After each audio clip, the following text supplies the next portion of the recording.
welcome everybody to a new edition of Grand Live. My name is Tim, or UFO Man, and to my side over here is my friend, my co-host, Tommy Highway.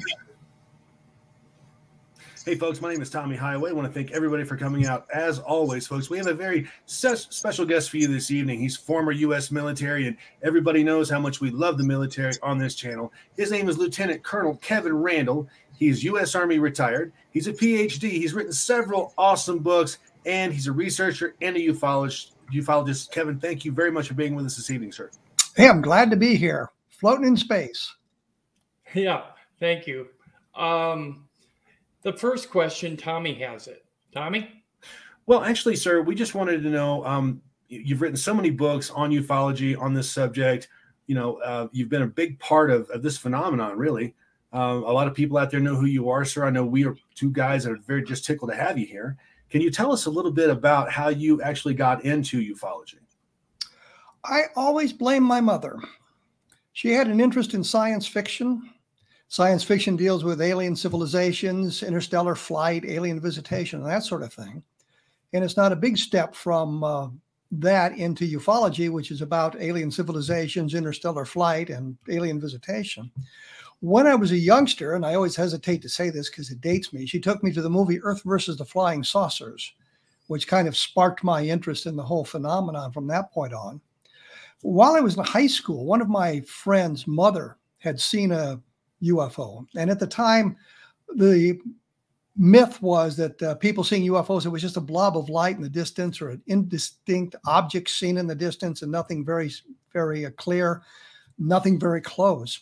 And I had an opportunity to sit down and chat with her about that. And I had one question that I wanted answered, which was it sharp? Was it clear? She said it was about 200 feet above the barn on their ranch, I think in South Dakota. And she said the edges were very white, very, very clear, very crisp, very sharp. And the whole thing was very sharp. It wasn't an indistinct blob of light in the distance or anything like that. And that, of course, kind of cemented my interest. I also read Brad Steiger's book, Strangers from the Sky, when it came out in 1966, which is a whole compendium of UFO stories.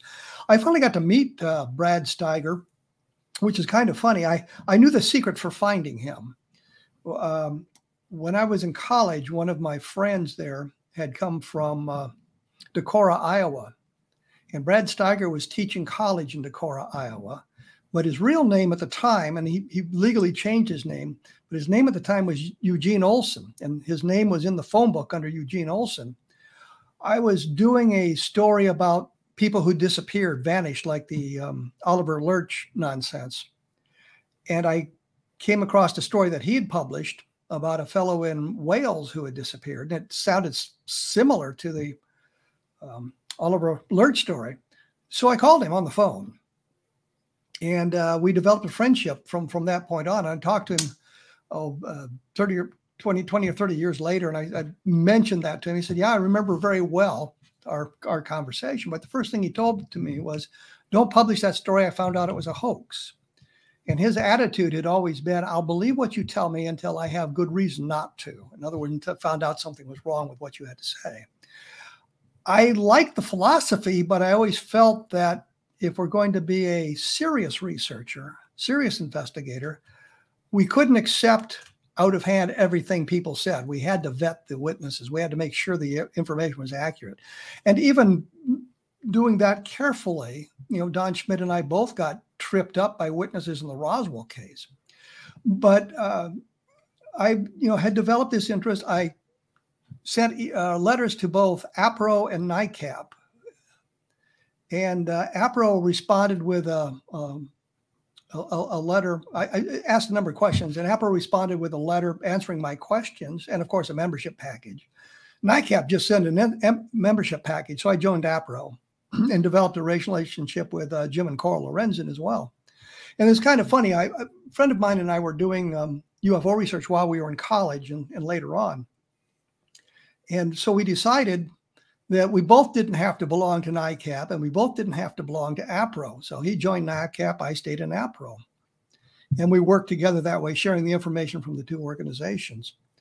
And one of the funny things was Jim Lorenzen introduced us to people at one of the symposiums APRO ran. He says, here are my two top investigators. And what's funny about it was my friend Bob Cornett wasn't a member of APRO. So we thought that was kind of funny. But that kind of sparked the interest. And as I would travel around in the military, for example, when we got to a new place, if I had an opportunity, I'd go to the newspaper morgues to look to see if they had, see what they had in the way of UFO stories published. While I was in flight school, and I went to flight school back in the 1960s. I don't know if it's still the same today, but back in the 1960s, the Army had a program for high school graduates that you could join if you could pass the aptitude tests and all of that stuff. You could be trained as a helicopter pilot. So you'd have high school graduates entering what they call the Warrant Officer Candidate Program, or Warrant Officer Flight Training Program. It was also open to service members, NCOs as well. So we had a mixture of high school graduates and NCOs who were in their 20s going through flight school. One thing, we were sitting in the classroom one day watching a movie, and they were making fun of the North Vietnamese army because it was made up of teenagers. I'm looking around the room and said, yeah, here we are. My friends there that I hung around with there were 18 and 19 years old. So we were a bunch of teenagers as well. But once I got out of flight school, well, actually in flight school, there was a case that developed in, we'll say Loco, Texas, even though it's, I think, closer to Amarillo, but Loco, Texas just fits the bill.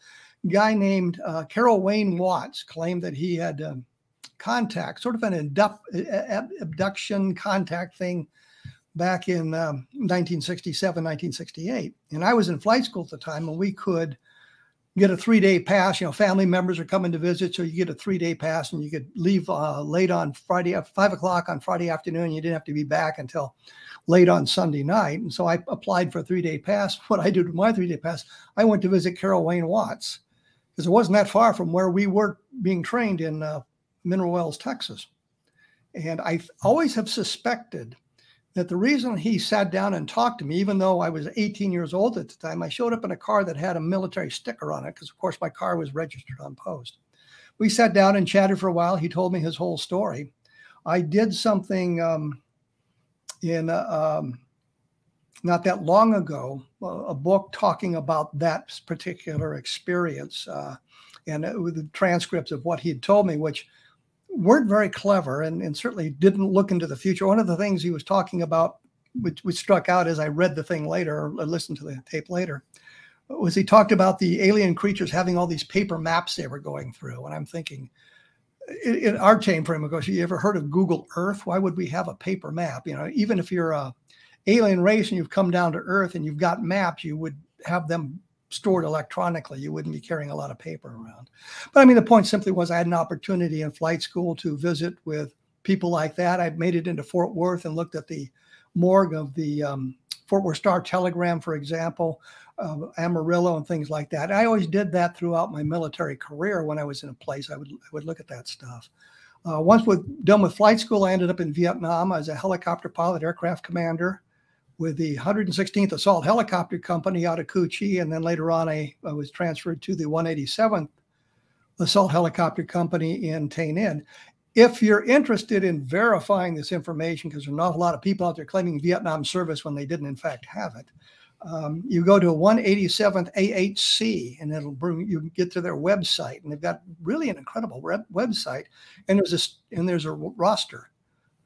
Unit roster there, and you go to the R's and you look down, and I'm not that far from the top of the R's in the unit roster, so you can verify my experiences in Vietnam that way. I also do a blog at www.www.vietnamgroundzero.blogspot.com, and I say this is my relatively true story or experiences in Vietnam. And the reason I say that is I had thought for years that we had left our Thanksgiving meal in the serving line as we were going through the mess hall, where the flight got scrambled and we had to leave the meal to go out and do something But my mother had saved all the letters I'd written from Vietnam. So putting the blog together, I was going through the letters because refresh my memory.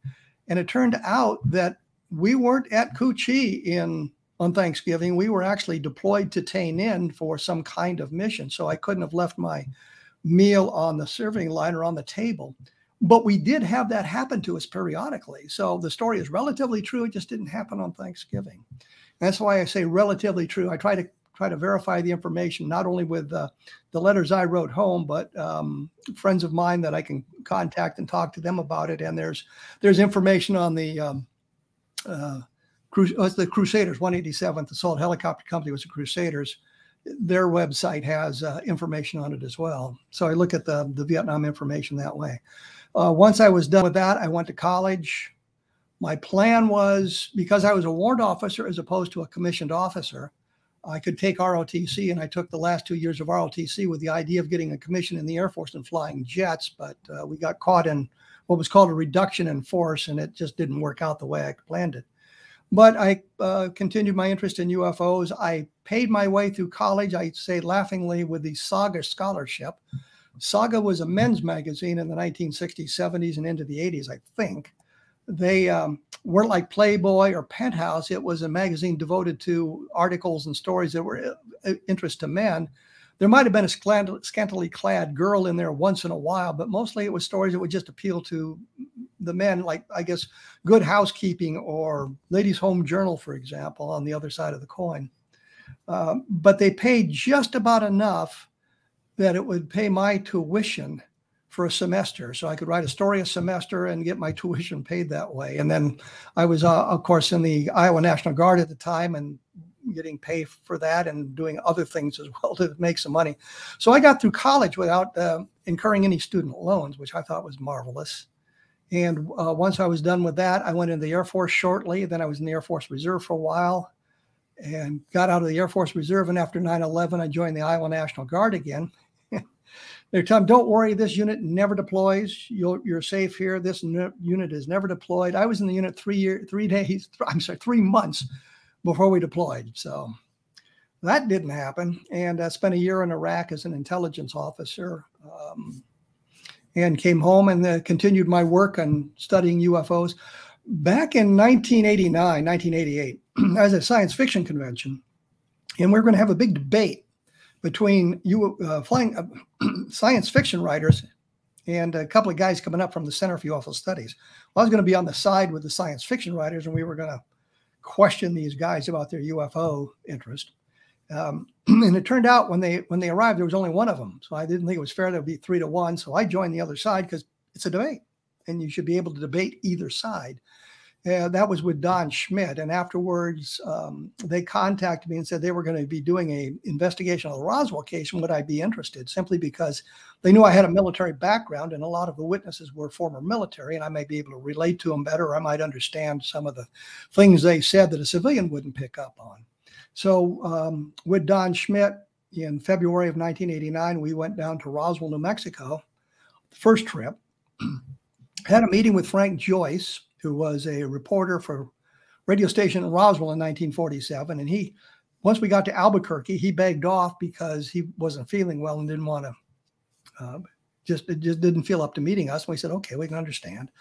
We had a meeting with a group of people from in Albuquerque, which really didn't work well for us because they were way too new agey and way out there. And that just was no help. We went to Roswell the next day and met with Cliff Stone, and he spent a lot of time lecturing us, but didn't really tell us anything we didn't already know. But he did introduce us to Ralph Hike, who was able to introduce us to the family of the sheriff. So that was helpful. And we're thinking, I remember discussing this with Don at the hotel, saying, there's just really nothing here. But the next day we met Bill Brazel, and that changed everything, because here was a guy, down-to-earth guy, met him in Carrizozo, New Mexico, sat down with him for 2.5 hours. And he told us the story. And it just was incredible. I mean, a man who was sharing with us his experiences with seeing the debris from the crash and that sort of thing. And as we left Carrizozo and heading to Albuquerque to catch our flights home, I said, Don, we didn't scratch the surface here. We need to come back. And that we kept going back and back and back. And each time we went back, we ran into more people. We met with Walter Hott. We met with Glenn Dennis. We met with the family of the sheriff, for example. And we met with the other people who were involved in this thing and got names of people to talk to, like Edwin Easley, who was the provost marshal. And the story, it became clear that the Air Force explanation of a weather balloon just didn't fly. In fact, Don had an opportunity to speak with Thomas DuBose, who was in the office with General Ramey and Jesse Marcel when they floated the balloon answer. Always loved that pun, floated the balloon answer. And the thing was, DuBose told us that was a blind. That was, the cover story was the balloon explanation. Here's a guy who was there telling us it's the cover story. So that kind of inspired some of the books. Now, I've been writing UFO magazine articles, as I mentioned, for Saga Magazine, UFO Report, Official UFO, Cruise UFOs, and Flying Saucers, or whatever it was. And my father was impressed with only one article I ever wrote, and it was for Argosy Magazine, which no longer exists. But he said he remembered his father reading Argosy Magazine back in the 1930s. And I had an article published in Argosy Magazine just before they went out of business, as a matter of fact. And I remember writing to the editor saying, well, I haven't been paid for the story yet. And the sheriff's at the door to repossess my typewriter. I need to get the money, which I eventually got, by the way. But it was just before they went out of business, that sort of thing. And then those all faded away. But in 1988, I was putting together the UFO articles I'd written for the various magazines into a book. And we had gone, and I say we, Bob Cornett and I, the fellow that was in NICAP while I was in APRO, we were going to be science fiction writers. And we went to the science fiction conventions with the purpose of meeting the editors, because they all attend the science fiction convention. And we thought, well, if we know the editors and they know us, it'll be harder for them to reject our stories. Doesn't mean they won't reject them, just mean it'll be maybe a little harder because they know who we are. And we met an agent there. And she managed to sell a couple of books about the Vietnam War. She said, she called me one day while I was working at a regular job. And she said, can you write books about the Green Berets in Vietnam? I said, of course. If she'd called and said, can you write books about nurses in hospitals? I would have said, of course, because the whole point was to be a writer. And here she's got a contract for books and she's looking for writers. So Bob and I put together the Vietnam Ground Zero series, hence the name of the blog, which, by the way, were just released. So you want to see those books, you go to Amazon and you can pick those up. But we continued on with the science fiction writing and sold some science fiction novels that way. And one of the things we did was we got in with the editors from Berkeley Books. And I won't tell you what they called themselves because it would be inappropriate in today's environment. But it was the name they assigned to themselves. And so Bob and I were bartending in the Berkeley Books suite. And it was about 2 o'clock, 3 o'clock in the morning. And this guy came in and he was drunk and he wanted scotch. And we'd run out of scotch. And I said to Bob, we can make scotch. And he said, what do you mean? I said, well, just pour some alcohol in this, give it the right color. And he'll never know because he's so drunk. So we made scotch. I'm not sure exactly what I know we put some wine in it. And I know we had Coca-Cola in it so that it would have the right color for scotch. And I think we might have had some vodka in there as well, but we made him his scotch and he went away happy and that sort of thing. So we did that sort of thing. And I got writing the UFO books because of the one book. And then with Don in New Mexico, we decided, we can do a book on this. And that just led to all this other UFO books. But we had been doing other UFO investigation. I've been doing UFO investigations my whole life. Go back a little bit. Once I got back from Vietnam, I was assigned to the primary helicopter flight school at Fort Walters, Texas. And while reading one of Brad Steiger's books, he mentioned, he was talking about the Allende letters, and he mentioned that one of his friends had written to the chief of naval operations, and he got a copy of the annotated book. And I said, well, I should be able to do that. And so I found out the guys were in Varro Manufacturing in Garland, Texas. That wasn't that far away. So I went down there and visited the guy who was involved in the creating the annotated copy of the book, The Case for the UFO by Morris K. Jessup. So, I mean, the point simply has been doing the UFO research all along and got my fingers in all kinds of ufological pies. That's a very long, involved, I guess, history of my involvement in UFOs and the tangents that came about through that. So fantastic. I do have a question for you, though. During your active military service, did you personally have any sightings of any kind? No. No, I did not. But I talked to other people who did. In fact, when I was in ROTC, one of the cadre there knew of my interest, and we were talking. He was in at the Kinross Air Force Base back when the F-89 disappeared. And so he was telling me what it was like on the base at the time that transpired. I think it was 1953. And he said there were two schools of thought. One of them was that the jet went into the lake, just straight into the lake, and didn't leave a lot of wreckage on the surface. And the other was that they got him. And whatever that meant, that there was something took them away. So in my military career, while I haven't seen anything, I've come across people who have had experiences and they've shared them with me. I think part of the reason because sometimes when they told me this stuff, I was in uniform, and other times they knew of my military background. Right. Well, speaking of, there's so much I want to ask you, to be honest with you. I'm almost kind of at a hard place to where to start. I guess let's talk. We just mentioned the F-89 incident, folks. That's the incident that happened over the Great Lakes. There was a UFO detected on radar, various other sensors, that sort of thing. They were actually dispatched an F-89 out there to investigate it.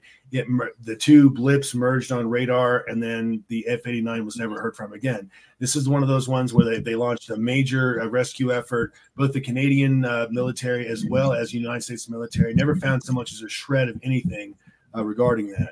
But before we go there, sir, I would like to ask you your thoughts on Roswell. What do you think actually happened there based on your own investigation?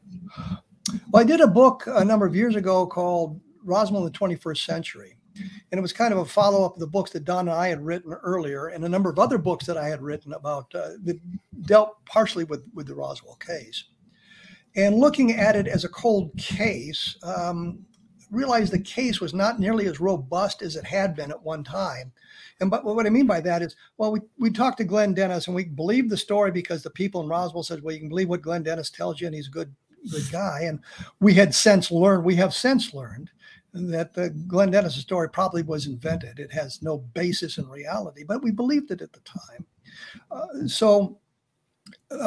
In putting together Roswell in the 21st Century, I went through all that material again and looked at it carefully and decided, the case isn't as robust as it once was. I don't have an explanation for it, but I wasn't quite as enthusiastic for the extraterrestrial explanation as I was in the early 1990s. I've been putting together a book called Understanding Roswell, which I just sent off to the publisher, as a matter of fact, a couple of hours ago. And going through some of that again, but looking at the backgrounds of the people, there's a lot of stuff about the people involved in the case, biographies of those people involved in that sort of thing. And looking at that and talking to people about Roswell, every terrestrial explanation has been eliminated. And we can point to the Air Force and say, thank you for your investigation 25 years ago, where you looked into this case and you eliminated experimental aircraft. You eliminated anything to do with atomic weapons. You eliminated other aircraft accidents. You eliminated all the explanations except for this Project Mogul nonsense.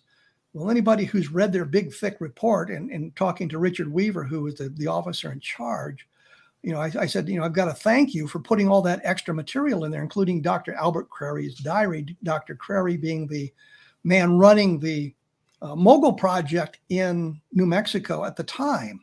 And in there is his field notes, as well as the typed up notes. So you look at all of that. And in the Air Force, when they looked at Project Mogul, they said, well, it's obviously flight number 4.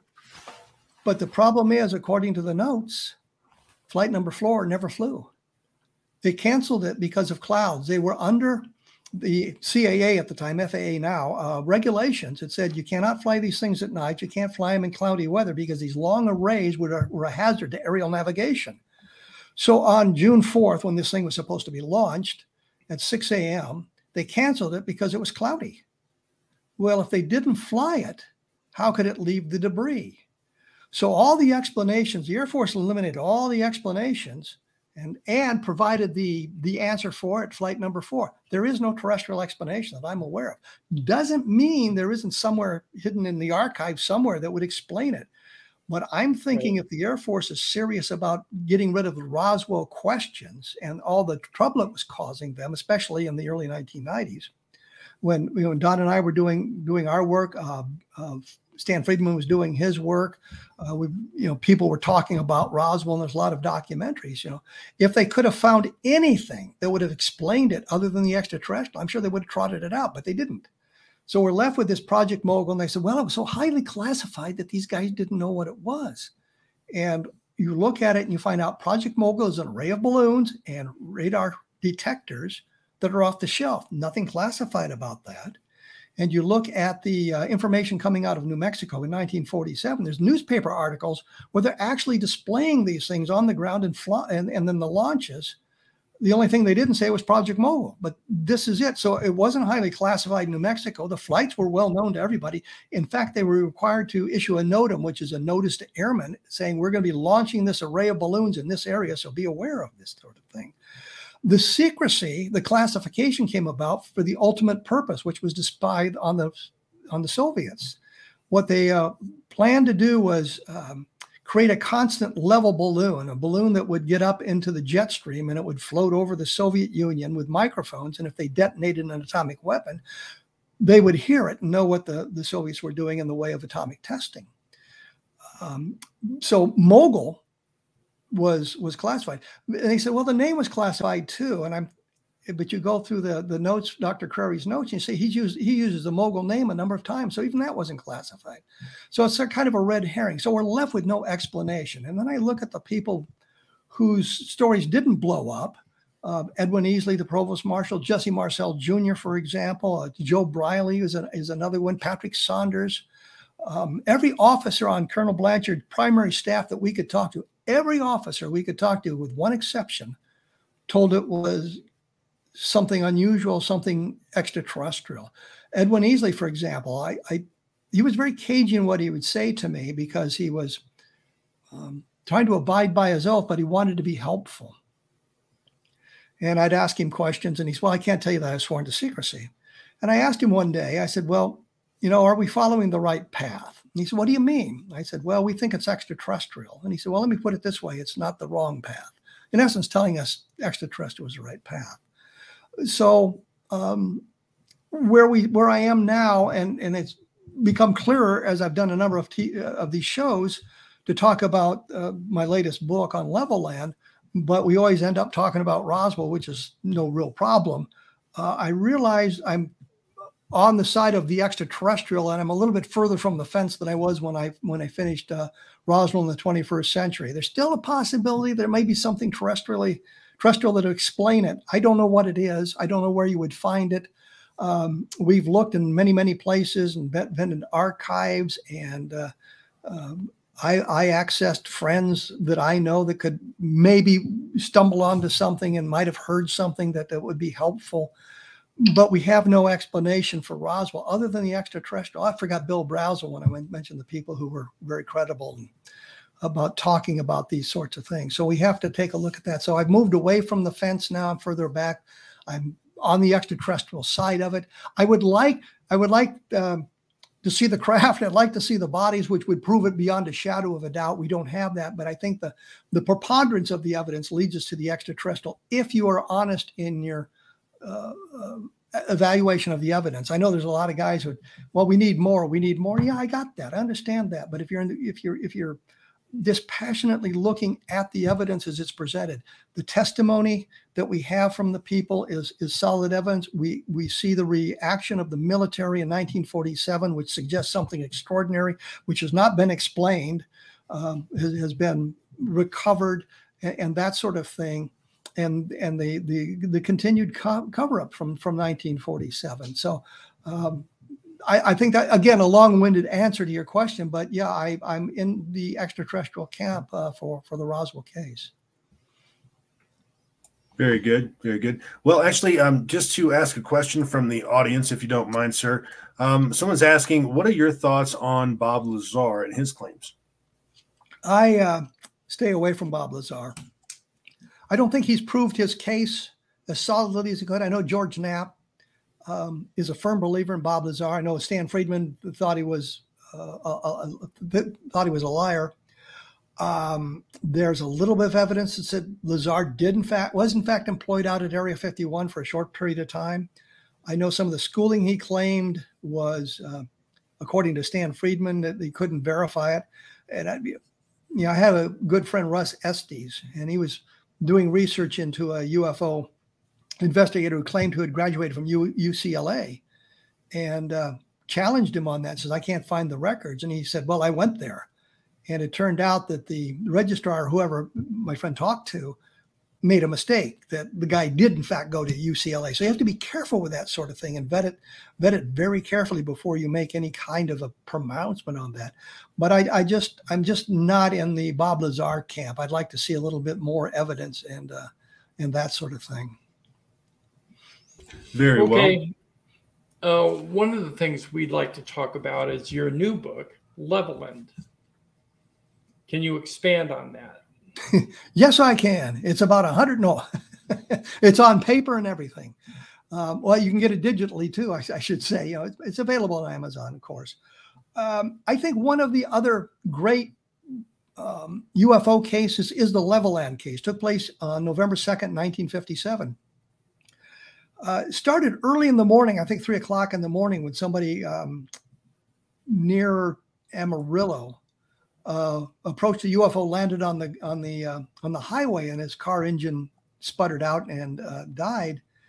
And he saw the craft on the ground. Don't remember us saying an alien creature. If I remember correctly, he saw more of a human-like creature or being associated with it.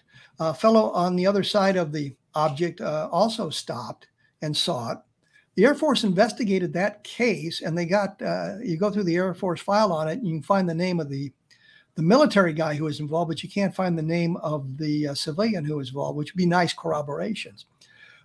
Later in the day, a couple was driving toward Amarillo and entered a cloud, a fog bank type thing, an area of mist, and their car died.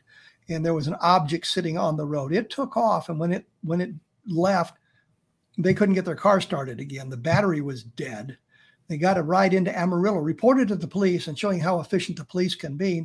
Nobody bothered to write down their names, although they sent a police officer out to check the road. But their names are gone. It was a young couple, and they got a description of the clothing they were wearing, but anybody asked the name. Along about 10:30 that night, a guy named Pedro Saucedo, part-time barber, farmhand.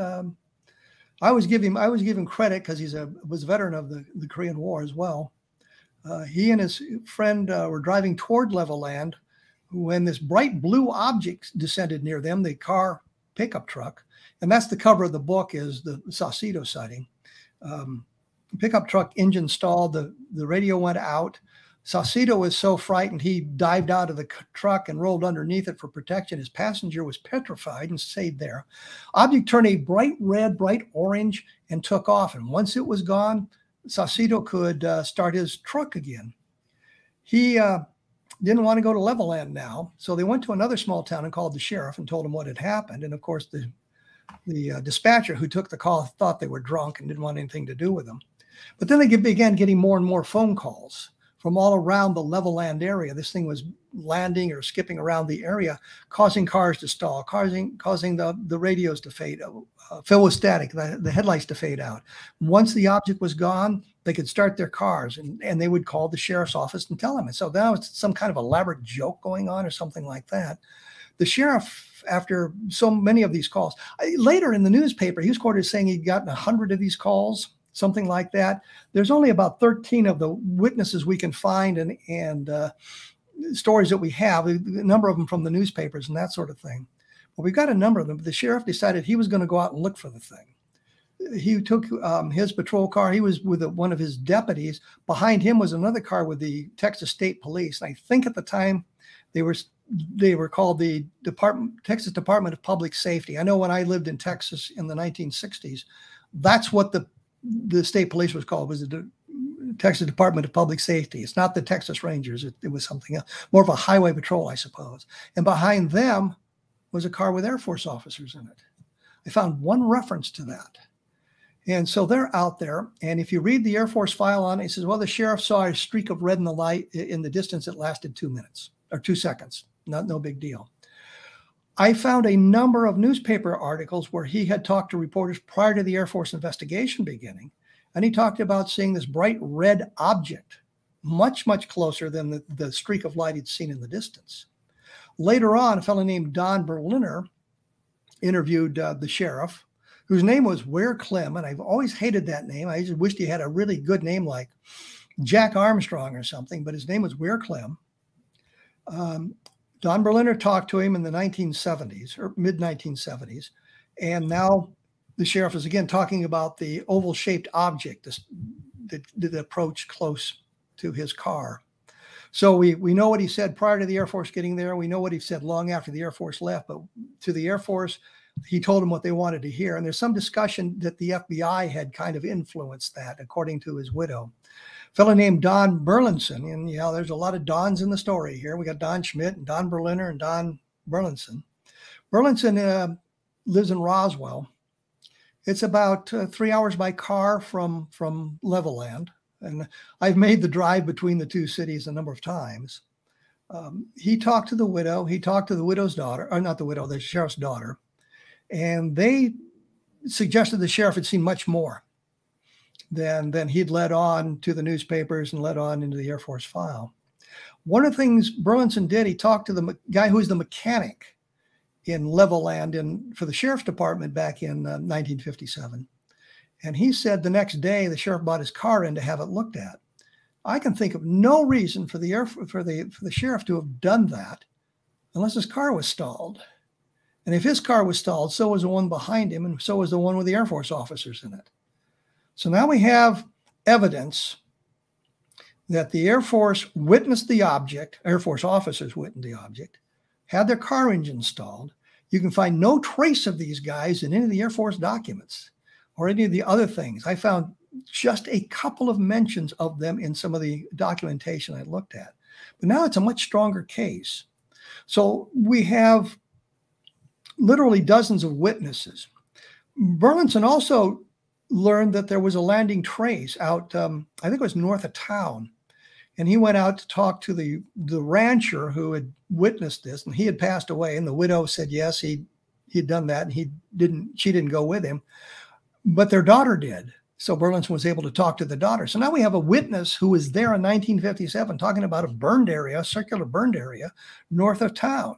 So look what we have in this case. We have independent witnesses reporting the same kind of interaction with the environment. We have the burned area on the ground. We have all these chains of evidence. And what happens to the case? Well, the Air Force didn't put a response out right away because they wanted to respond to NICAP. And when the NICAP put out their statement, said there were 9 witnesses to the object, the Air Force said, no, there was only 3. And if you go through the Air Force file, you can find the names of at least 5 people who saw the object. And by going through that and other documentation, I know of witnesses at 13 separate locations.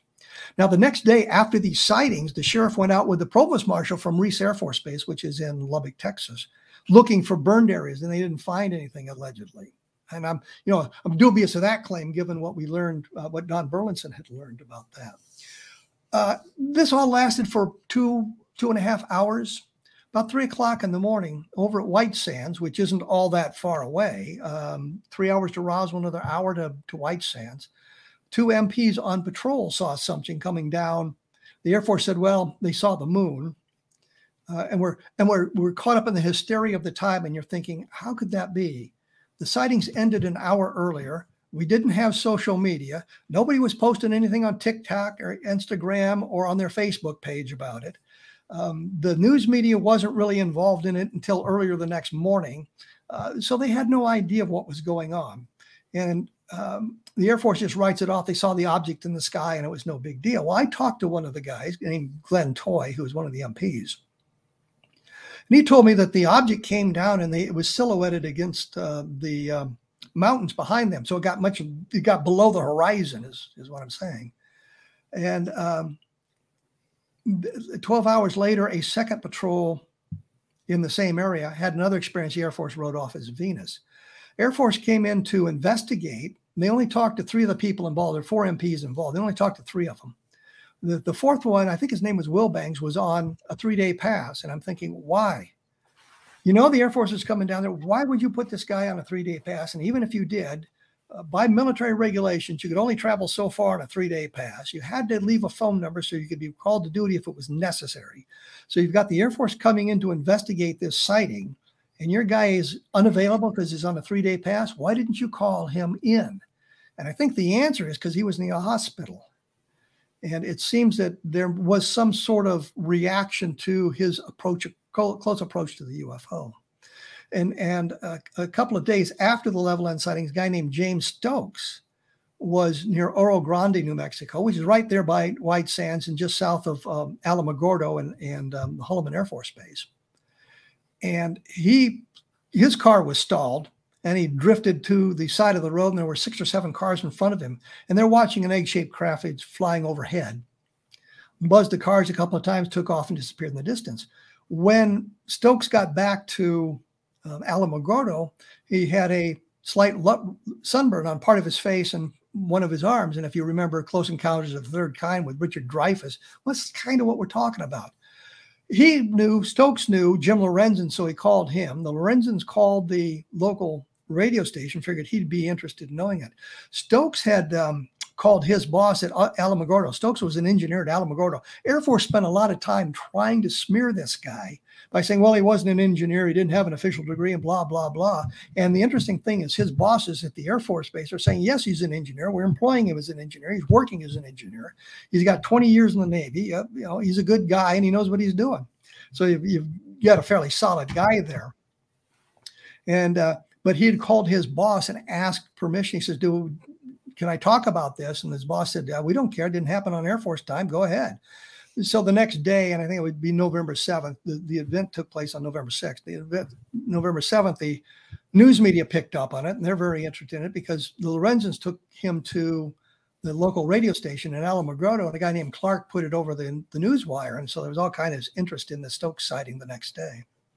So you have a bunch of these sightings going on in this area in a short period of time, manifesting a lot of the same sort of effects.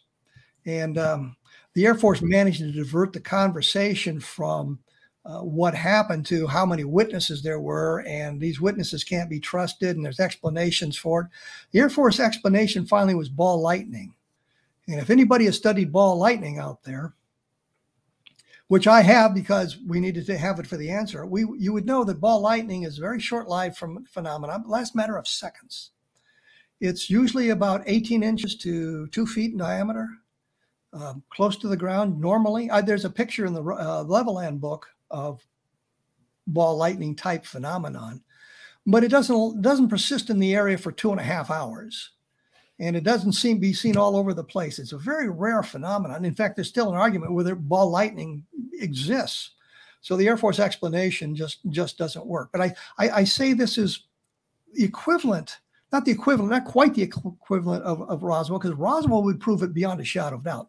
Levelland gets us to that point because of the reported interaction with the environment by the witness testimony, the possibility of a burn area, and again, the Air Force reaction to it. So the Levelland sightings are very important in that context. And then as you look at the phenomenon of cars being stalled, Mark Roediger, the scientific director for the Center of UFO Studies, did an examination of vehicle interference, I think up through 1985. That's when he did his study, and found some 400 cases of it. So it's a rare phenomenon associated with UFOs. The first one from 1909, by the way. and a whole bunch of sightings around France in 1954 and South America with vehicle interference and other manifestations of these electromagnetic effects. So it's a rare phenomenon, but we have some very interesting sightings that go along with this.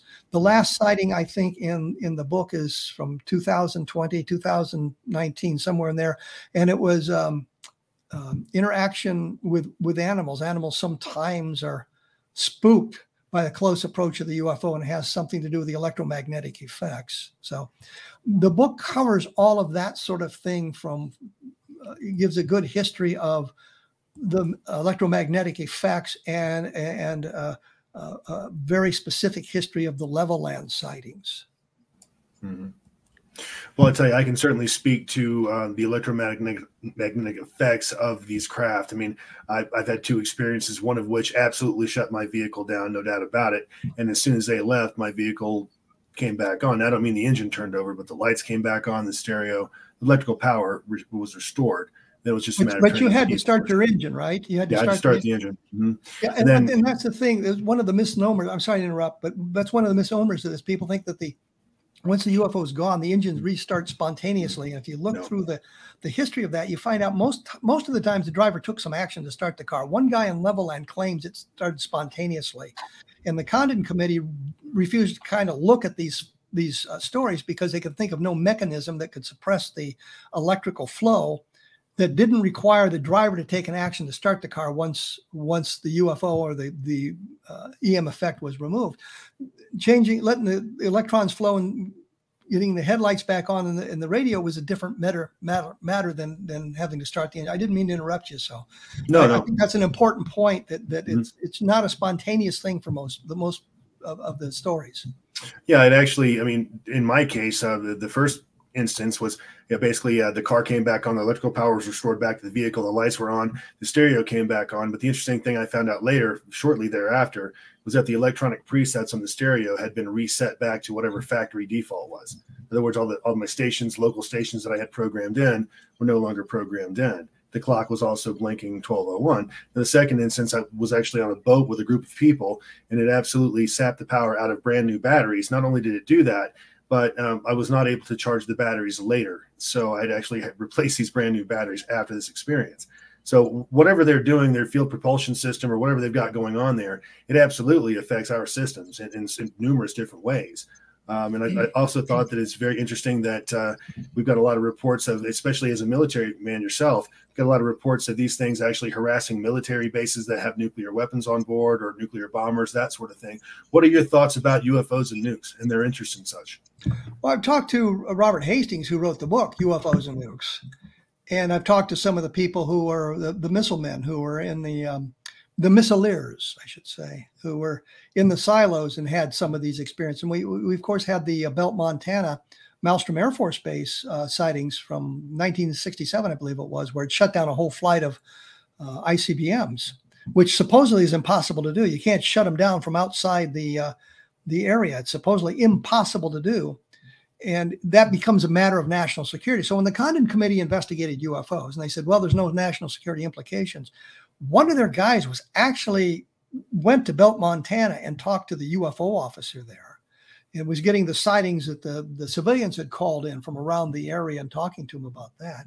And he mentioned the missile shutdown, and the UFO officer was surprised that he knew about it. He said, I can't tell you about that. That's a matter of national security. Guy had a secret clearance, but of course he had no need to know. But I thought it was interesting. We know their guy was there. He was told that this UFO sighting took place, although the Air Force denies there was any UFO sighting on the base at the time. You also have to remember that the missile fields are scattered all over the countryside. The missile field might be 120 miles away from the main base. And so you couldn't get a preemptive strike on it. But the idea was there was no way to shut down the missiles from outside the fence, so to speak. And yet the whole flight was taken down. And this became a matter of national security. And even if they couldn't figure out how it happened, they didn't want the Soviets to know because it would suggest it can be done. And then you've got people looking for ways to do it. So you can see exactly why that would be a matter of national security. But yeah, I've looked at that. I've talked to those guys. And I mean, why would we disbelieve them when there's so many of them talking about these? I talked to a guy who was at Fort Warren, Francis E. Warren Air Force Base. The reason I called it Fort is actually it was a cavalry post outside of Cheyenne, Wyoming, back in the 19th century, and they have a museum there, and they had a sign in the museum that from that era, and it says, "Don't shoot the buffalo out the barracks windows." That was kind of funny. And they were saying, well, the trip into Cheyenne to get supplies would take them a full day, round trip. And you're going, you walk fast, you can get to downtown Cheyenne from the front gate of Fort Warren, Warren Air Force Base. But they were talking about how long it took them to get in there and that sort of thing. But I've talked to some of those guys, and well, then there's Rendlesham Forest, because that was also a atomic weapons storage facility, and what those guys went through. I've talked to Burroughs, I've talked to Peniston, I've talked to Halt about their experiences there as well. And what's that all about? So yeah, I think there's something going on, and I think if I was the alien creatures, and I've come to Earth and I've discovered that we have the capability to leave the planet, albeit we don't have the capability to leave the solar system. We can certainly get off the planet because we've done it. We're testing atomic weapons. I would be very interested in the capabilities of that civilization and how it may threaten my civilization. So I can understand them being coming here to look at that, and that explains what all the sightings were in New Mexico was about, because the first atomic bomb was dropped on New Mexico in 1945. And then we had, of course, White Sands Missile Range shooting rockets into the sky as well. But you'd want to know what their capabilities are, how fast we are going to progress, and will we become a threat to them. So it makes sense that we look at that stuff and see exactly what our capabilities are. And I think Robert Hastings done a marvelous job of collecting those stories and collecting that information, and his investigation into what exactly is going on with the atomic weapons. Right. One of the other stories we want to touch base on is the UFO sighting over the Capitol, the Washington sighting. I did a book about that, Right. You name it, I did a book about it. I don't know. It's called Invasion Washington. I think it's out of print now. Well, there it is. Hey, I got 2 whole ratings on that thing. Wow, what a bummer. Anyway, it's a look at the summer of 1952 when the sightings took place. And it was responsible for what I think of as the greatest headline I ever saw in a newspaper. The Cedar Rapids Gazette had a banner headline in the newspaper right after the first set of sightings, I think it was, "Saucers Swarm Over Capitol." I'm thinking that's a headline right out of a science fiction movie, if I've ever seen one. But it was a series of sightings took place over 2 consecutive Saturday nights. Objects were seen on radar. They were intercepted by jet fighters. They were seen by airline pilots. They were seen by people on the ground. You've got an awful lot of stuff going on. I think at one point they were on 3 separate radars, including the radar on one of the jet fighters, the interceptors. So you've got independent corroboration of it. The Air Force held at the time, was the largest press conference they'd held since the Second World War. It was in July of 1952, talking about what had happened. And their conclusion was, well, it was a temperature inversion. And what they're saying is that's a layer of cold air above a layer of warm air, as opposed to being it the other way around, because warm air is lighter than cold air, so it should be the other way around. And this tends to bend radar signals. I guess the best thing, we put a pencil in a glass of water, how the pencil looks bent. That's kind of the thing they're talking about there, the refraction of the light there.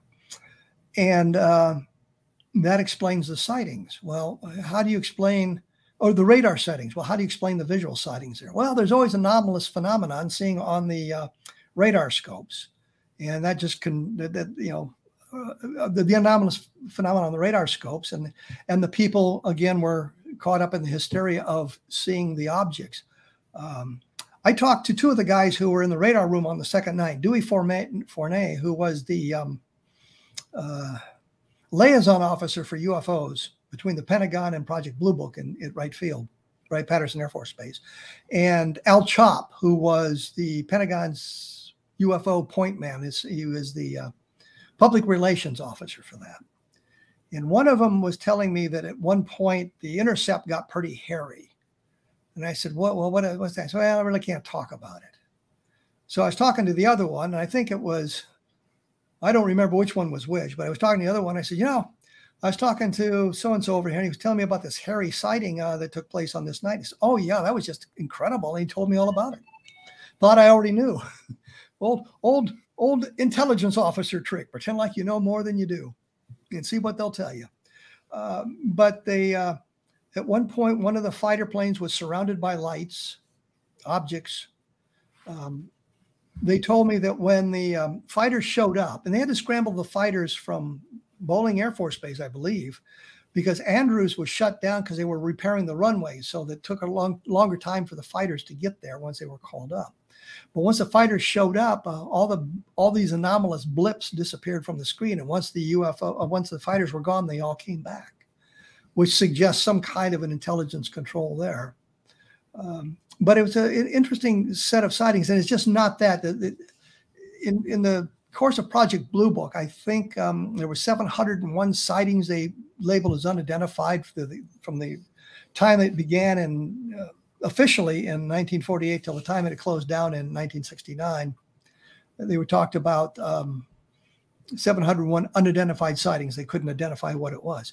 303 of them came out of the summer of 1952.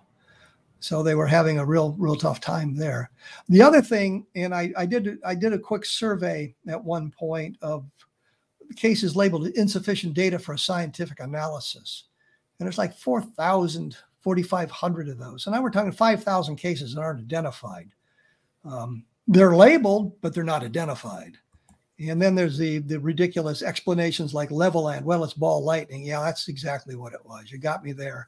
Or the Lubbock lights. And Lubbock is not that far from Levelland, as a matter of fact.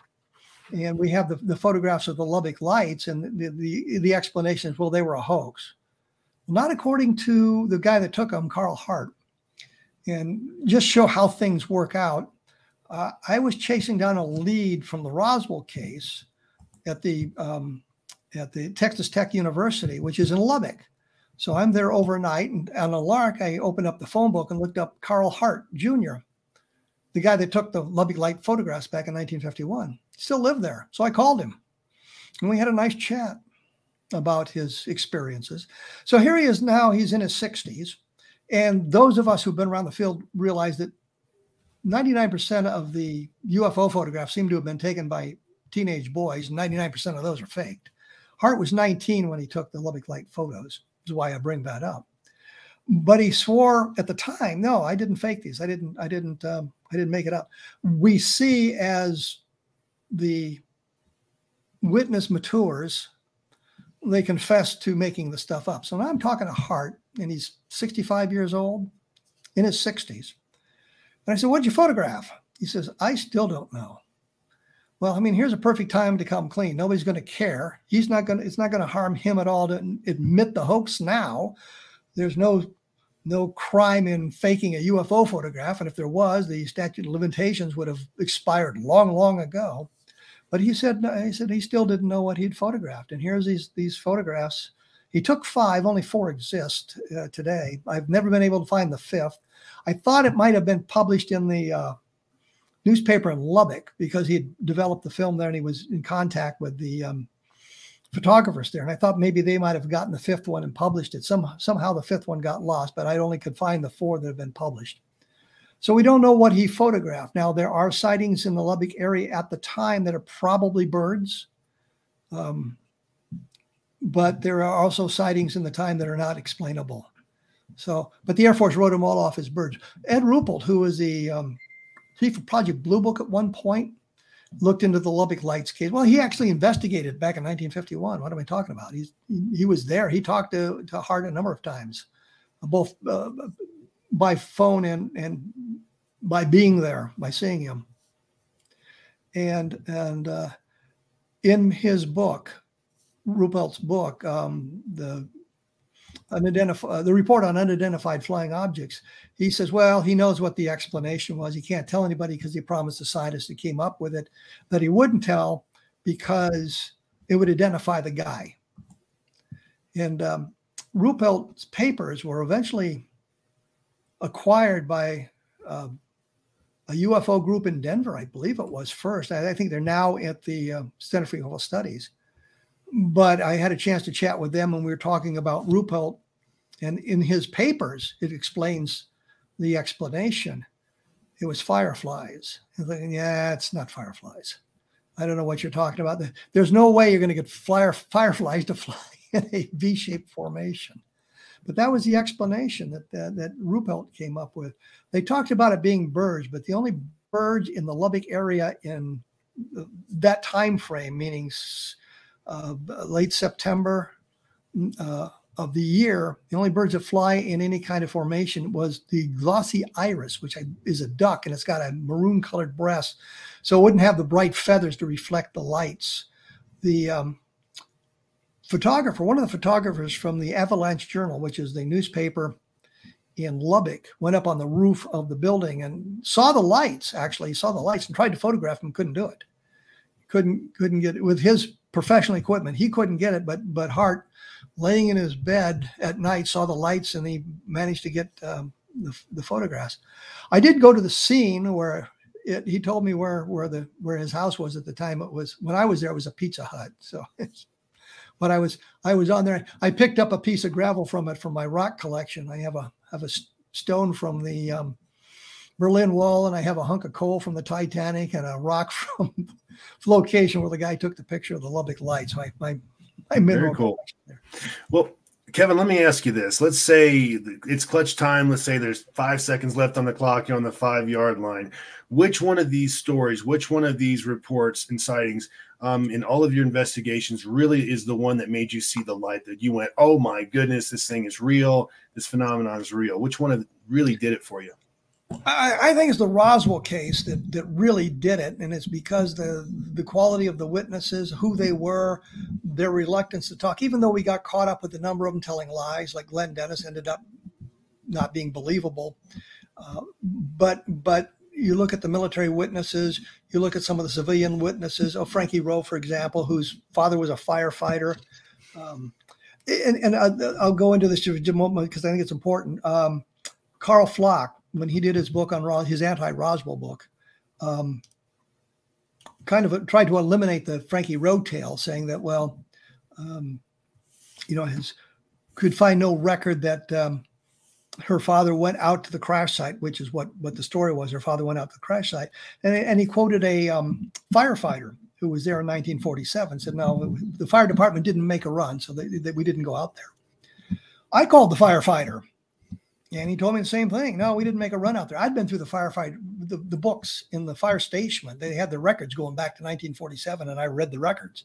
And there was runs outside the city limits, so we know they went outside the city limits, but there was no run that would suggest they'd gone out to put out a grass fire or anything like that associated with a UFO. And he said, no, we didn't go out there. We didn't. A colonel showed up, and it's always a colonel. It's never a captain. It's never a lieutenant. It's always a colonel. You have to be careful of those colonels, let me tell you.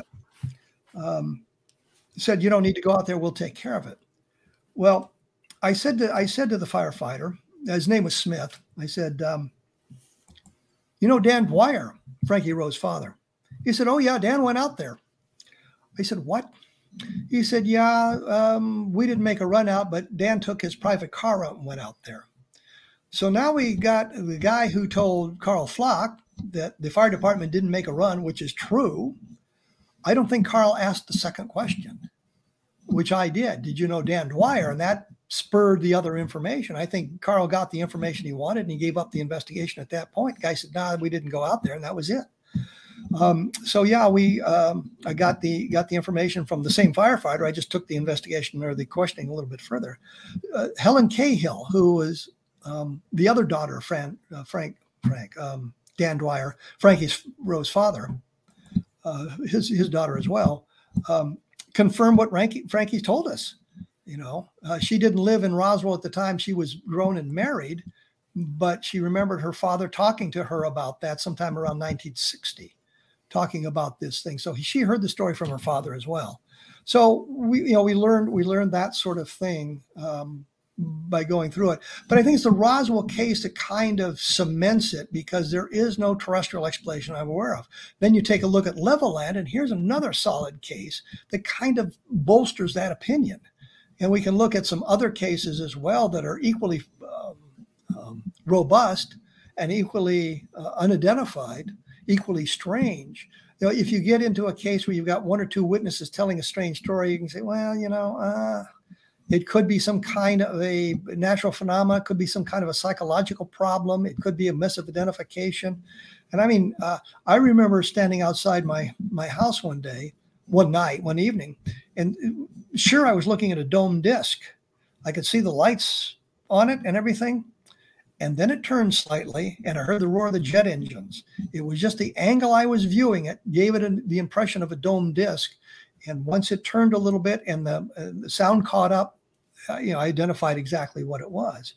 So you can be fooled by that, especially if you don't get a good look at it. I think bolides are responsible for a number of tales of UFO crashes. There used to be on YouTube something called Meteor Compilation. It was 3 minutes and 19 seconds.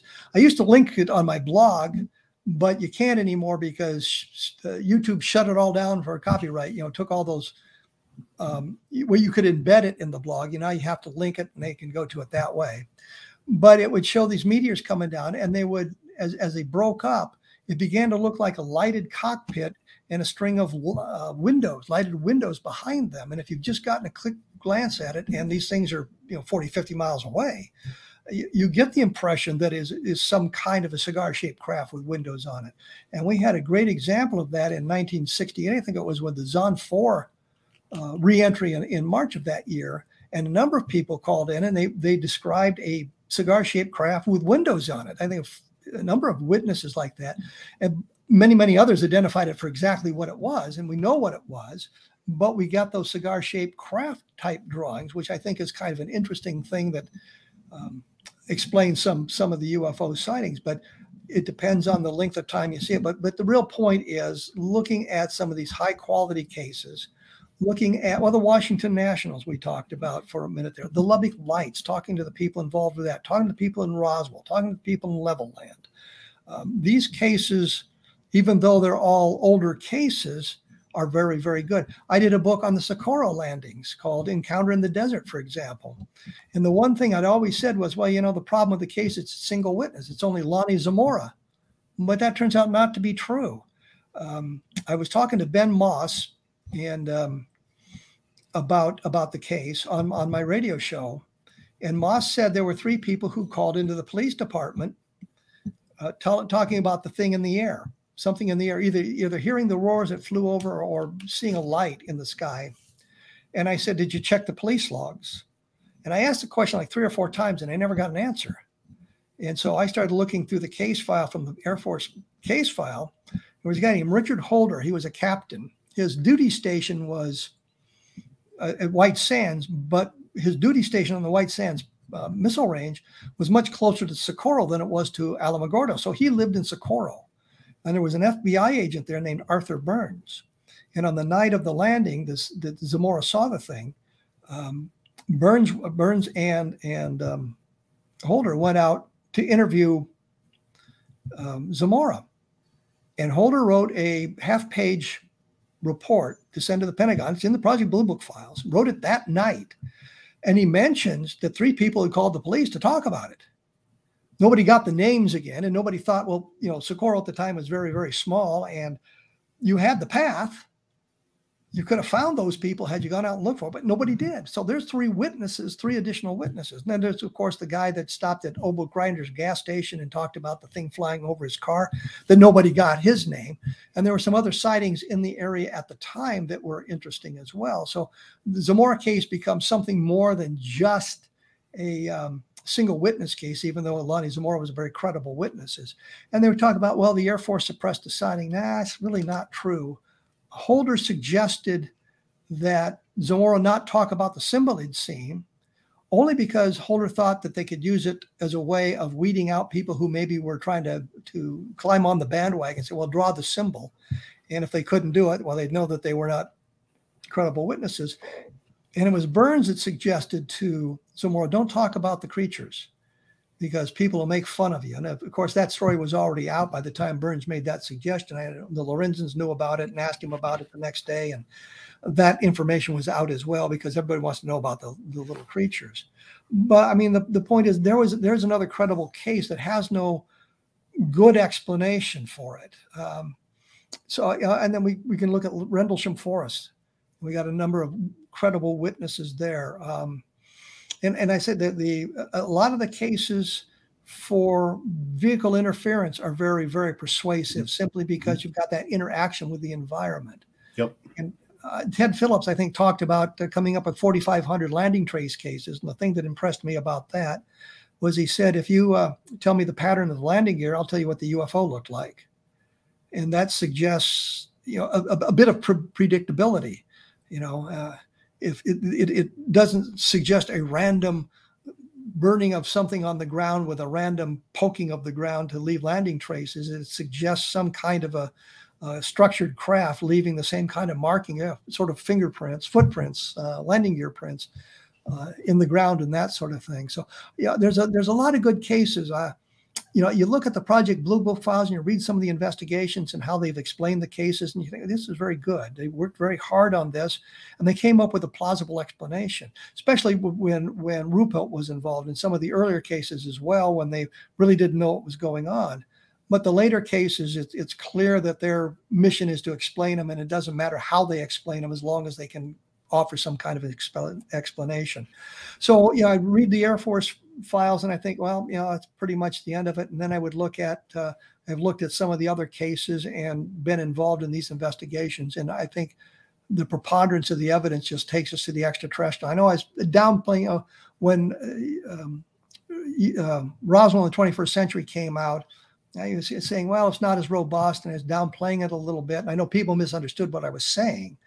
But I think the case is stronger than I was making out at the time. And as I talk about it to other people like you two, it's clear to me that I'm now back in the extraterrestrial camp, although I was working hard to get myself out of it at one point. Well, let's talk about, you have such a vast knowledge of the entire subject of ufology at this point, the entire phenomenon. Let's get your thoughts on alien abduction. Do you have any opinion on that? I think for the most part, it's psychological. I think it's terrestrially based. I think it's a combination of, a number of terrestrial factors. I think sleep paralysis plays into it. I don't think sleep paralysis explains all of the cases, but if you look at the sleep paralysis studies, you find out that the people awaken in the night, unable to move, and in about 80% of the cases, they feel there's some kind of entity or presence with them. And then you end up in the hands of a less than reliable hypnotist, and you read the transcripts. Bud Hopkins at one point challenged us, find where I've led the witness. And I said, challenge accepted. And you go through the transcripts in his books, and you can see he's kind of leading up. The witness would say, well, that's all I've seen. So now you've seen more. We can go more. We can go deeper. We can get more information. And he eventually comes up with it. And I think when you talk about these longitudinal studies and multiple abductions of the same people, I think we're looking at more of a terrestrially based answer for those. But there are the targets of opportunity. Barney and Betty Hill, V.S. Boas in Brazil, Travis Walton, targets of opportunity. One-off. This happened to me in this deserted area or in these circumstances. That makes some more sense to me. I never talked to Barney and Betty Hill, but I did talk to Travis Walton. Did talk to both Hickson and Parker about this. And Calvin Parker comes across as a very credible witness to his experiences. Yes, and he certainly does. And there's more information coming out all the time about that, about his experiences with the abduction now, and corroborative testimonies that going along with it. I wish they'd have gotten the corroborative testimonies back in 1973 as opposed to now. Absolutely.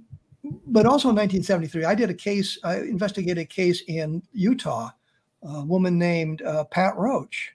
And she talked about the aliens coming to the house. And I think it's the first time when I published that story in Saga's UFO report, I think it's the first time anybody ever published about the aliens coming into the house. Now there are people talking about it from, well, you know, they came to my house in 1955 type thing. But I think the first case where it was ever reported they were in the house was Pat Roach. And looking at that case now and how Jim Harder bungled the investigation, I think it's an episode of sleep paralysis. And given all that she told us about that, and being with Harder while he was doing the investigation, well, he was with me doing the investigation, he was doing the hypnotism, but during the questioning, during the abduction, he said at one point to me, he was trying to validate the Barney and Betty Hill case, which is not the way to do an investigation. The other thing is between sessions, the hypnosis sessions, we would talk about what had transpired. And at one point, I remember Harder talking about Betty Hill being examined and her worrying about there being lots of little Barney and Betty Hills running around out in space. But up to that point with Roach, she said nothing like it. In the next session, she says, I don't remember being examined, but I know I was. It's a direct result from what Harder said. And I know some of the other things she said, she had read an article I had done in an earlier edition of the UFO report. And some of the descriptions in that article made it into her descriptions as well. So I think it was an episode of sleep paralysis in that specific case. You know, I'm not going to point to other cases where I'm not sure it's sleep paralysis. I think it explains a lot of those sorts of cases, but I don't think it explains all of them. John Mack said at one point, he found it interesting that there seemed to be a matching between the researcher and the experiencer. In other words, Bud Hopkins got cold calculating scientists, and Mack got aliens with an Eastern philosophy, if you will. And he thought it was curious there was a matching. And, you know, Russ Estes, Bill Cohn, and I when we were doing our abduction research, we flipped it around and said, you know, maybe it's the researcher unconsciously implanting his philosophy, his belief structures on the experiencers. So it's not a strange matching. It's they go to the information that pursues their line of thought, as opposed to looking to where it's going. I know that some people in MUFON LA challenged Mac about that at one point. And he said, "Oh no, I've never said anything like that." And I'm thinking, you'd like to see the tape? But if you go to C.B. Bryant's book, Close Encounters of the Fourth Kind? It's the study that was done at MIT, and Bryant wrote the book about that. And on one of the pages, Bryant publishes the information from Mac saying basically, you know, there's a strange matching between the researchers and the experiencers. So you don't have to listen to what I have to say. He said it to other people, but when he was challenged on it, I think he might have realized where it was going, or he had read our book and wasn't happy with what we had to say. But he backed off from that statement. But it's out there, verifiable. I guess what I got to ask you is, what do you think of alleged abductees that have implants? I think too often those implants are not really implants. If you know, they come in, they're in bizarre places. Like somebody has them in their foot. I know Roger Lear pulled implants out of people's feet, and I'm thinking that's a very strange place for an implant. You know, you'd expect it to be closer to the spinal column or closer to the brain, something like that, or something in the hand. Lear could only operate on the feet given his medical specialty. But I mean, he contracted with other surgeons who could remove some of these things. Daryl Sims had a box full of the implants, but there was nothing to suggest that they were of alien manufacture. You know, it looked just like the kind of debris you might have fallen down and stubbed. You put your hand out as you fall, and you get a piece of stone or something embedded in your skin, and they remove that eventually, and that's an implant. I could never see anything that was very persuasive in those implants. But again, that's my research into it, and alien abduction has not been an area that I have looked at in depth to go all of that. I've talked to Roger Lear, I've talked to Daryl Sims, I talked to Dr. Neil, I forget his first name, who did a study on the idea of the women being impregnated. And I've always thought that experiment was backwards. If I was an alien race and I wanted to conduct that experiment, I would not abduct the women and then put them back in their environment where all kinds of bad things can happen to them. I'd do it the other way around, have the guy implant one of my women, one of my females, where I can keep an eye on her and keep her out of the Earth environment. That's the way I would have done it if I was going to do it. And that was what V.S. Boas said back in 1957, that he was engaged in sexual activity with one of the alien creatures. And seemed embarrassed about it afterwards, but he said they did something to him to make him respond properly. But I just I look at that stuff. It's kind of like cattle mutilations. I'm pretty sure cattle mutilations are terrestrially based, but I look at the information periodically as new information comes out to see if there's something new being talked about or something that I may have missed in my research that would lead in that direction. But I really don't see things like, I don't see anything in cattle mutilations, and I don't see anything in the implants that are suggestive of a technology that is far beyond our capability of producing. Okay, we interviewed somebody by the name of Terry Lovelace. Oh, yes, Terry. He's great. Terry has two significant, what he calls implants within his right leg. One looks like a computer chip with two wires running straight up to his thigh. The other one looks like kind of like a flower with petals lodged right below his right knee. The pictures are very telling. We cannot suggest that they are of extraterrestrial nature, but then again, how did they get implanted into his body without leaving a scar? I've talked to Terry a couple of times, and I've had him on my show. I mean, he's one of the people. If there's alien abduction, he's another one I would point to with Travis Walton and the hills and that sort of thing. Right, exactly. But the other side of the coin, it may be.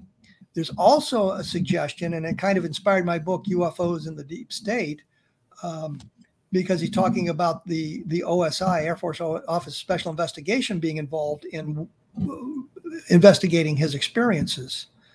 And you're talking to Jim Peniston and John Burroughs from Rendlesham Forest, for example.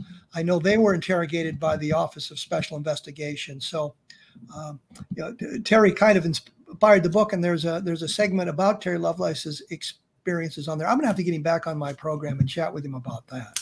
Yeah. That's a good point. I'll have to give him a call and see if I can get him on the program again. He's one of our dearest friends. Pardon me? He's one of our dearest friends here on the channel. We know Terry very well. Yeah, he's on all the time. We just he's a good guy.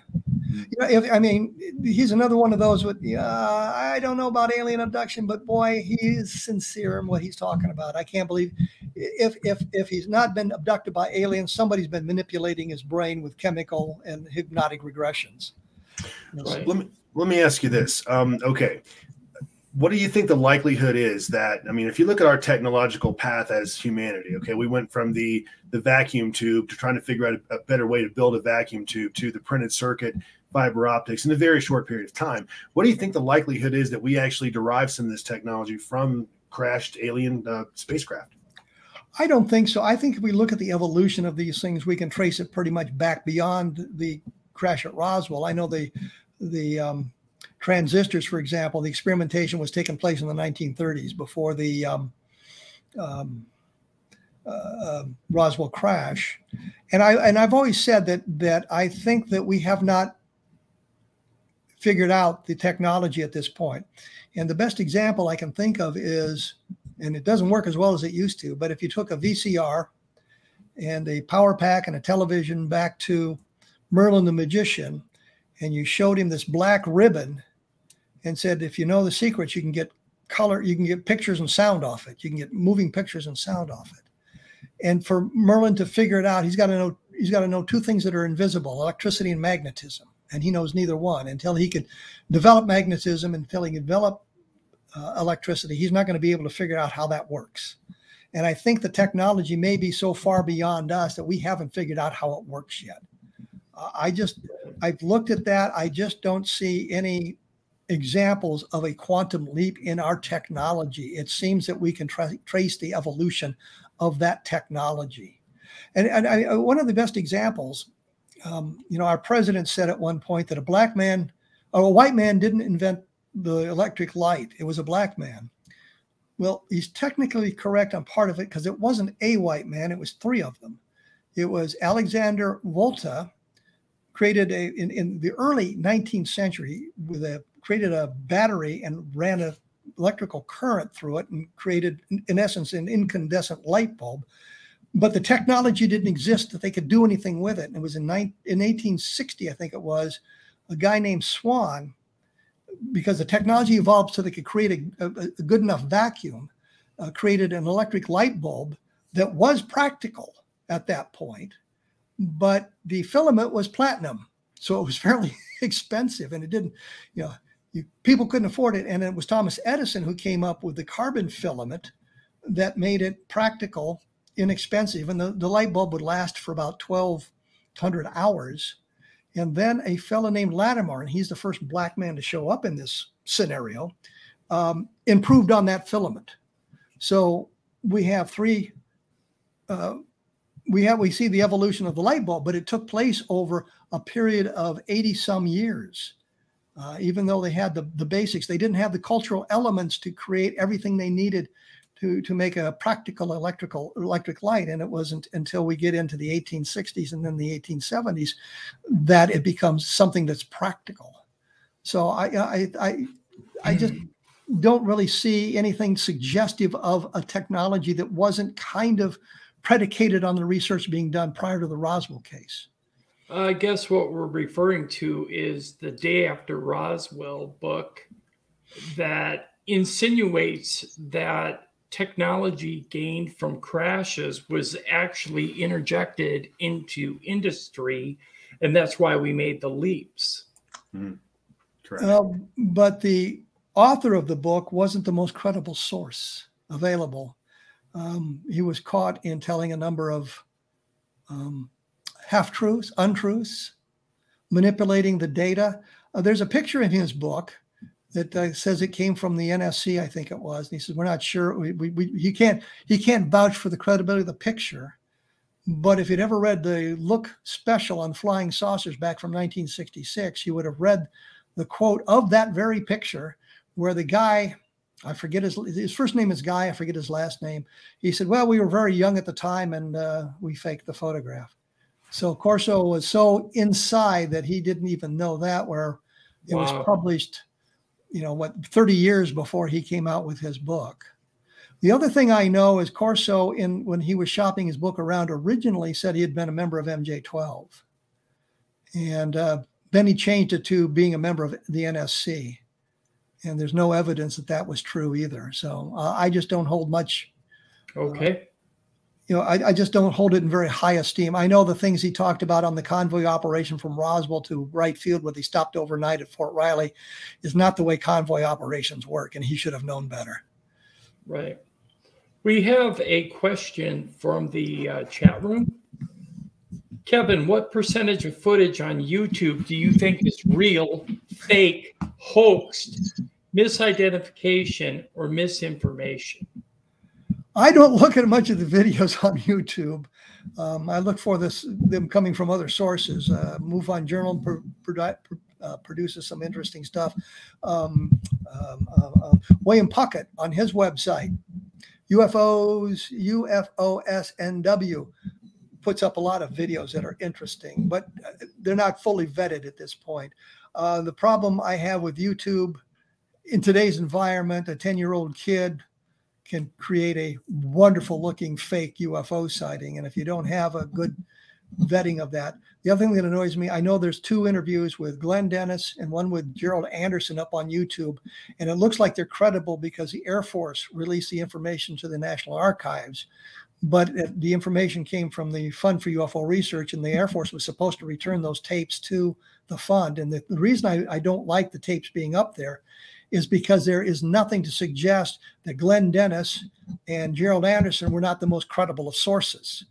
You know, and there's a lot of people who will see those tapes and they don't see the caveats that should be placed on it, and they believe that information to be solid and very good. So I think you have to look at all of that stuff. If you're looking at that stuff and something interests you and you believe it's true, you've got to do your research and go further than just looking at the videotape on YouTube. You've got to see as much information as you can about it and see if you can track down who took the tape, made the tape, because that's going to give you a clue about the validity of it right there. The first clue is who the photographer was, photographer was. And was it a single witness event? You know, right. You need to look at all of those sorts of things. And then you have to kind of rule out some of the other things. I know Chinese lanterns show up quite a bit. There was those guys in New Jersey who were launching balloons with flares tied to them to get UFO reports. So that goes on a lot. So you have to look at all of that stuff very carefully. We actually have a friend that flies an RC plane, and he puts colored lights on it to see if anybody will report a UFO. So, yeah. Yeah, thanks, fella. Appreciate it. Well, yeah, I don't know. I don't know about all of that. I mean, it's not like the guy's a hoaxer or something like that. It's not like that. Well, I understand that, but I mean, it confuses the issue, and I mean, it's just kind of good nature and kind of fun, and we all know the answer to it. But there are those who do it purposely to fool people, and there was some other footage that you saw of these objects falling from the sky, these lights falling from the sky, and people are just amazed by them. And you got great footage of it. Turns out it was the Golden Knights, the Army's parachute team, jumping into an arena at night with flares attached to their clothing or whatever, so it would look spectacular coming down. Yeah, there's been a lot of sightings that have been attributed to skydivers. Yes. Sure. Well, I tell you, Kevin, this has been a wonderful, wonderful evening. Thank you very much for coming out. You tell a wonderful story. You have so many. Obviously, you've really done your research on this phenomenon. You're certainly an expert in the field. We really appreciate you coming out on the channel, sir. Very much so.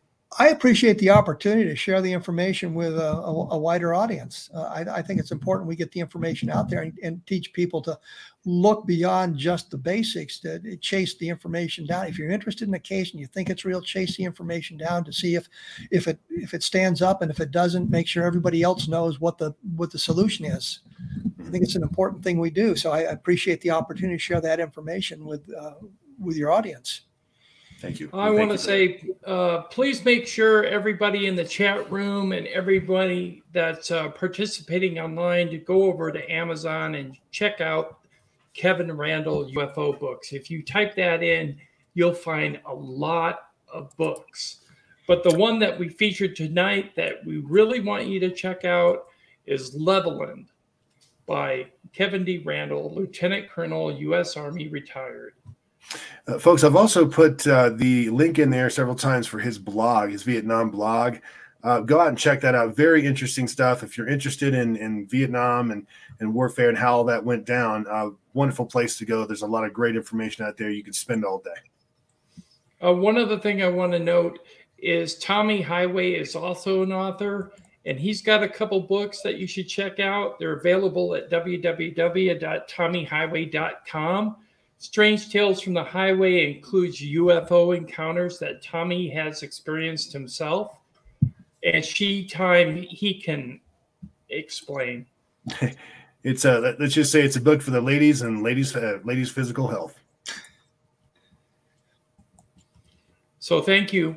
Thanks to everybody in the chat room for watching. Thanks to everybody online. Any last words, Tommy? Just want to thank everybody for coming out as always. Kevin, thank you for being here with us again, sir. Wonderful experience. You're always welcome back to this channel anytime, sir. I know you just have so much to share with us. We really appreciate it. Everybody out in the chat room, thanks again for coming out, folks. It's been wonderful. Look, we've got more to come. So next week we've got another great guest, and you're really gonna love it. Yes. Good night, everyone.